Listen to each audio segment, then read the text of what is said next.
पाकिस्तान मुस्लिम league Nawaz की senior नेता मरियम औरंगजेब इन दिनों सोशल मीडिया पर चर्चा में है। मरियम औरंगजेब ने ट्रांसफॉर्मेशन ने हर किसी को चौंका दिया। मरियम औरंगजेब के बदले लुक की कोई तारीफ कर रहा है तो कोई इस बदलाव पर उन्हें ट्रोल कर रहा है। देखिए रिपोर्ट।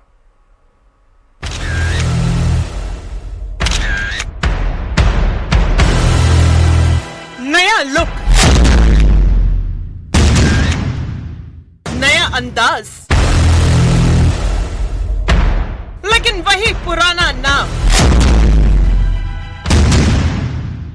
और वही पुरानी पहचान। ये पाकिस्तान मुस्लिम लीग नवाज की सीनियर नेता और पाकिस्तान के पंजाब सरकार में मंत्री मरियम औरंगजेब है, जिनका बदला हुआ लुक इन दिनों सोशल मीडिया पर सुर्खियों में है।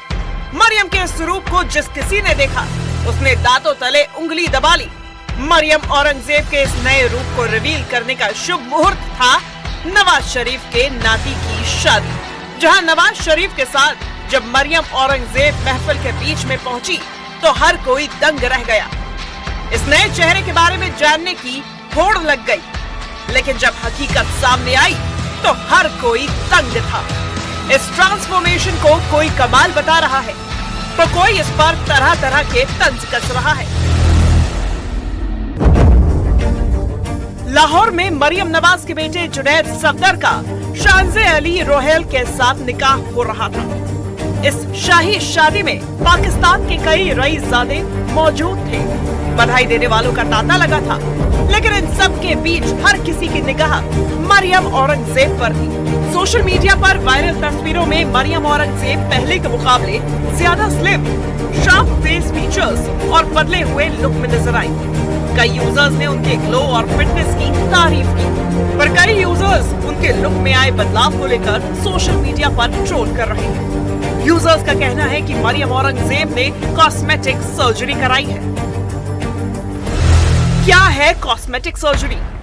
कॉस्मेटिक सर्जरी एक मेडिकल प्रक्रिया होती है जिसमें किसी व्यक्ति के चेहरे या शरीर की बनावट और दिखावट को बेहतर या बदलने के लिए इलाज किया जाता है। इसका मकसद बीमारी का इलाज नहीं, बल्कि लुक में बदलाव या सुधार करना होता है। क्यों कराई जाती है ये सर्जरी? चेहरे की बनावट को बदलने के लिए, झुर्रियां, एजिंग कम करने के लिए, बॉडी शेप सुधारने के लिए, स्किन टोन, टेक्सचर बेहतर करने के लिए कराई जाती है। अब ये कॉस्मेटिक सर्जरी का कमाल है या कुदरत या फिर मरियम की खुद की मेहनत, वजह जो भी हो, पर मरियम औरंगजेब का लुक फिलहाल वायरल है। पर मरियम औरंगजेब का लुक फिलहाल पाकिस्तान में धमाल मचाए हुए है।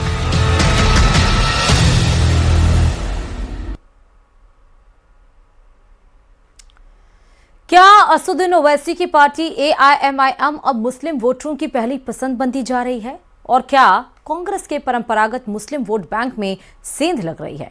ये सवाल इसलिए उठ रहे हैं क्योंकि बिहार के बाद अब महाराष्ट्र के स्थानीय निकाय चुनाव में AIMIM एक बड़ी राजनीतिक ताकत के रूप में उभरी है।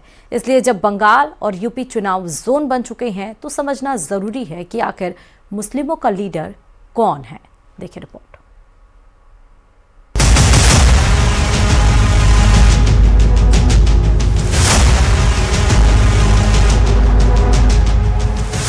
देश की सियासत की नई तस्वीर ये बता रही है कि मुस्लिम राजनीति की दावेदार मानी जाने वाली बड़ी पार्टियों के समीकरण अब बदलने लगे हैं।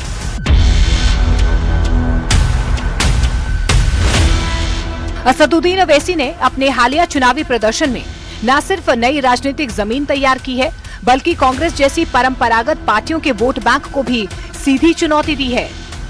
बिहार से लेकर महाराष्ट्र तक AIMIM का उभार इस संकेत दे रहा है कि मुस्लिम वोटर अब नेतृत्व और प्रतिनिधित्व के सवाल पर नए विकल्प तलाश रहे हैं।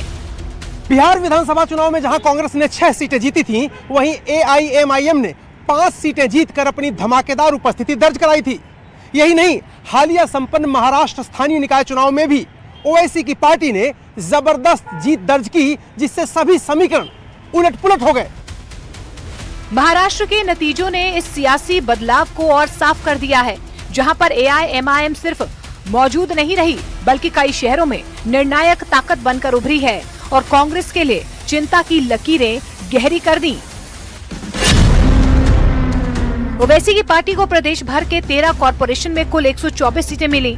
छत्रपति संभाजी नगर में तो पार्टी ने कांग्रेस को पीछे धकेलकर 33 सीटें जीत ली। विदर्भ में पार्टी ने 21, मालेगांव में 21, नांदेड़ में 14, सोलापुर में 8 और धुले में 10 सीटें जीती हैं। नागपुर और अमरावती में पार्टी तीसरी सबसे बड़ी ताकत बनकर उभरी है।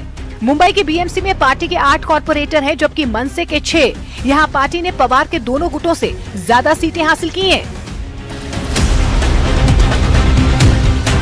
इन नतीजों के बाद एआईएमआईएम पर लगाए जाते रहे वोट कटवा और बीजेपी की बी टीम जैसे आरोप कमजोर पड़ते नजर आ रहे हैं।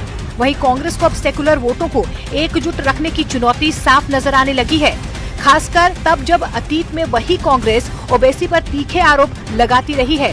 याद कीजिए, जब इसी कांग्रेस ने बिहार में ओवैसी की 6 सीट की मांग को खारिज कर इन पर बीजेपी के लिए काम करने का आरोप लगाया था। पूरे महाराष्ट्र के अंदर आधे से भी कम सीटें एनडीए जीता है। वो जितना चाहे शोर मचाए, लेकिन विपक्ष ने वही गलती की है जो दिल्ली में की थी। ये भारतीय जनता पार्टी का कल्चर है। अगर बीजेपी को हराना है तो विपक्ष के सारे दलों को एक साथ आना होगा। ओवैसी का सियासी सफर नया नहीं है। वो यूपीए सरकार को समर्थन दे चुके हैं और कभी गठबंधन का हिस्सा भी रहे हैं। लेकिन प्रधानमंत्री नरेंद्र मोदी के उभार के बाद ध्रुवीकरण के डर से कांग्रेस ने उनसे दूरी बना ली। कांग्रेस की रणनीति हिंदू और मुस्लिम दोनों सेकुलर वोटर्स को साधने की रही है, मगर अब मुस्लिम वोटर जिस तरह ओवैसी की मुखर मुस्लिम नेतृत्व की राजनीति के साथ खड़े नजर आ रहे हैं, उसने पार्टी की गणित बिगाड़ दी है। यही वजह है कि कांग्रेस नेताओं का एक गुट असदुद्दीन ओवैसी या बदरुद्दीन अजमल जैसे मुस्लिम नेताओं के खिलाफ बेहद सख्त रुख अपनाने से बचने की सलाह दे रहा है। असम में लगभग 35% और पश्चिम बंगाल में लगभग 27% मुस्लिम वोटर हैं जो निर्णायक हैं। और असदुद्दीन ओवैसी और बदरुद्दीन अजमल जैसे नेताओं के इन राज्यों में उभार ने कांग्रेस को अपने रुख पर दोबारा सोचने पर मजबूर कर दिया है। Arun Singh, news 18 India, Delhi.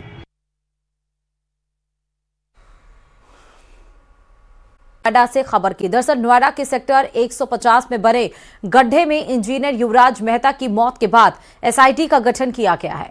यह एसआईटी 5 दिन में अपनी रिपोर्ट सरकार को सौंपेगी और तय लापरवाही पर जवाबदेही तय करेगी। फिलहाल इंजीनियर की मौत के बाद प्रशासन और बिल्डर और पुलिस पर सवाल बने हुए हैं। देखिए रिपोर्ट।